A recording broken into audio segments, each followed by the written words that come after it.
Welcome to Big Bear Trailers in Oundle, Northamptonshire. Today we're just going to do a bit of a chat through on trailer security.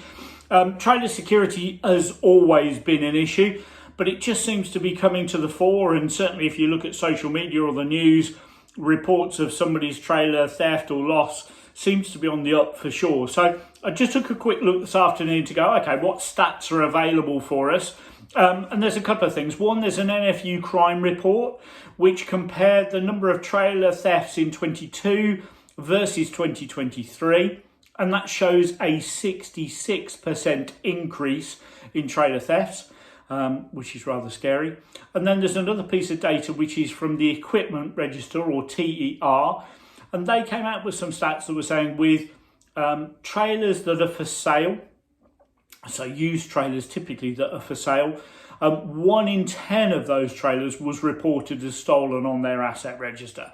So that's clearly a trailer that's been stolen and then somebody's trying to sell it on. So pretty scary set of stats. Just on that point, sadly fraudsters and all sorts have moved into the used trailer market. So please, if you are looking to buy a used trailer, please be very, very careful.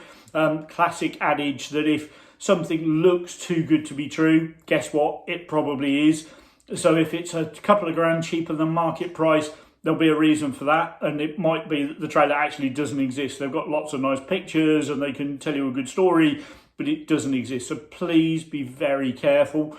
If your trailer is relatively new, the owner person selling it should have a certificate of conformity, which is the nearest thing for a vehicle registration document for the trailer. So please just be careful is the key thing. So let me get back onto script. And so trailer security. So the stats seem to be getting worse. So what can we do? What I wanted to run through this afternoon is basically what are the different things you can do, both from a security device perspective, but are there other things you can also do to help protect your trailer?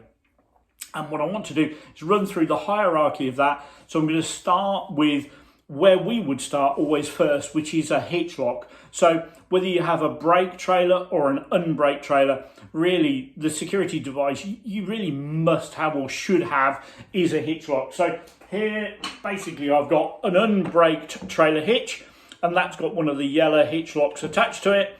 So we can just take that out, unhitch the yellow piece, and then that's ready to use. So that protects that trailer when it's off the tow vehicle.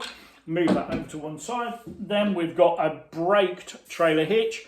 So similar, we do need to protect this. What we've got here is an SAS hitch lock.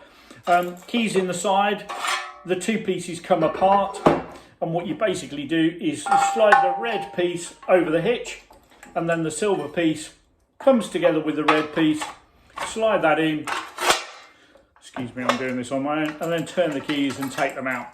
Now, the SAS locks also have a dual functionality where you can, when the trailer is actually attached to the vehicle, you can put the silver piece in the other way up, which allows for the tow ball to come through here and still be in the hitch. So if you were hitching up your trailer late one night, going to be towing away early in the morning, you can put that on to protect your trailer and your asset overnight.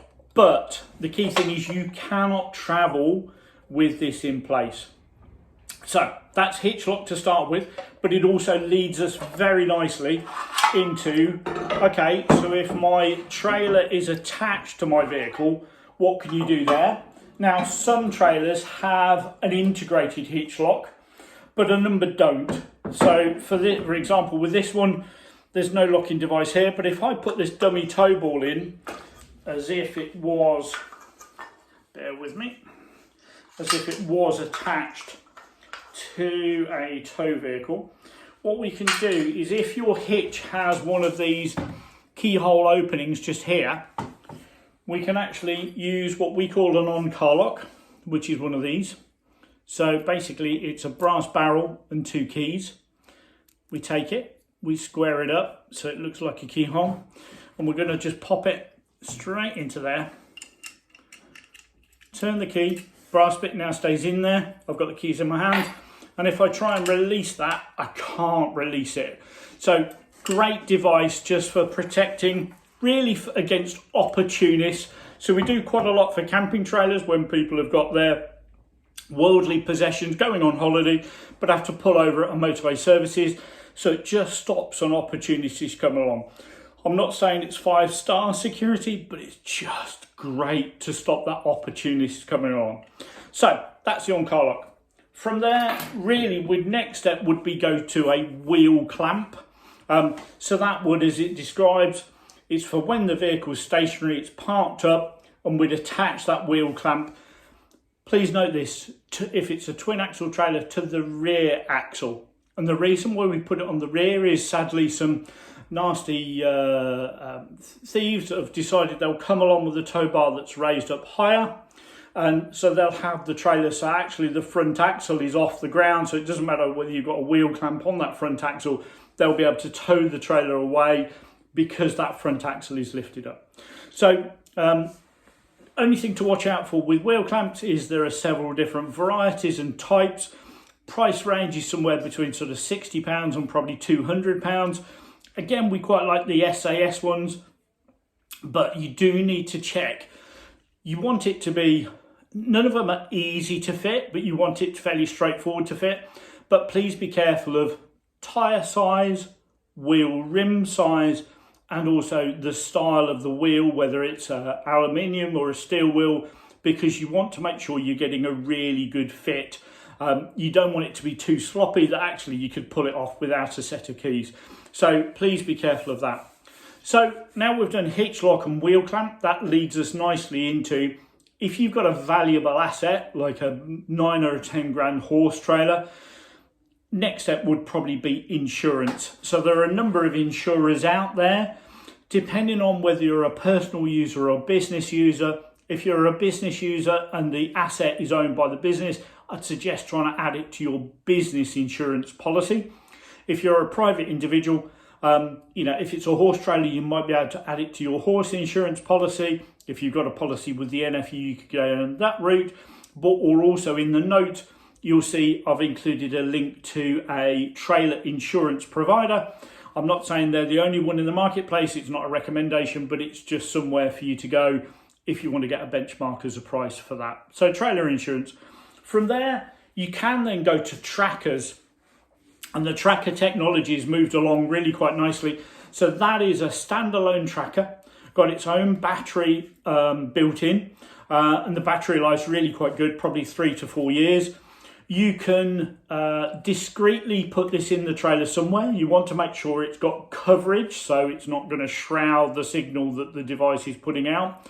But as you can see, it's not massive, and we do fit a few of these now.